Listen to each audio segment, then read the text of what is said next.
Guerin, your first in-season trade deadline as a general manager. How did you assess the day?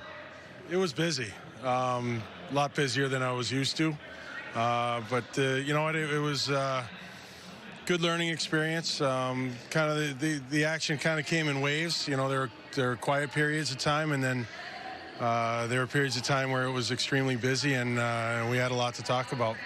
It was interesting to watch as the day progressed. 29 total trades were made yesterday alone.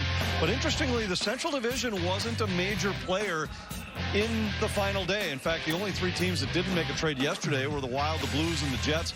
Only 7 total trades involving Central Division teams. 3 of those were made by the Blackhawks in somewhat of a sell mode.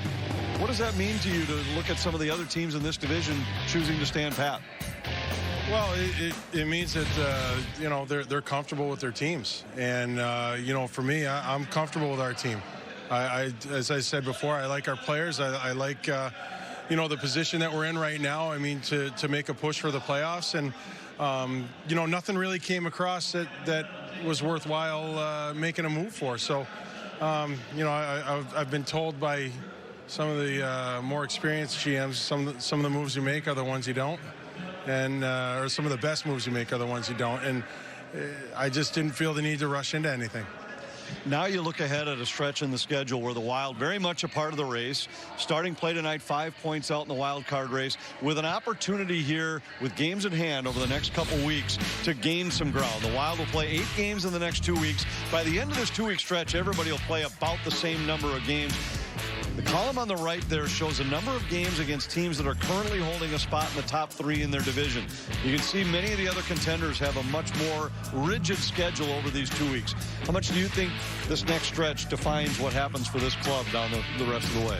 Well, obviously, it's a really important stretch for us. And I think when you get into something like this, you do tend to look at the standings, look who you're playing against, and you know, focus on that. But I personally think the most important thing right now is for our team to focus on us and what are we going to do, how are we going to be at our best, and let the other teams try to deal with us. And a part of that is interim head coach Dean Evason getting his opportunity behind the bench. You've talked about what you intend to do in terms of a search in the offseason. What have been your early thoughts on the way Dean has handled his first head coaching job in the NHL, and how important is this stretch for him to get basically an on-the-job audition?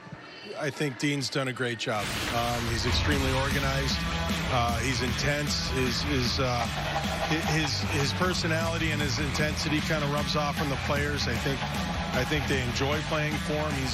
He's run some great practices, and you know, everything's in preparation to get the players ready to win a hockey game. And you know, I've been really happy with him so far. It's been interesting. Everywhere we've gone, somebody on the other side has had some connection to him, and the words intense, aggressive, hard to play against always seem to come out.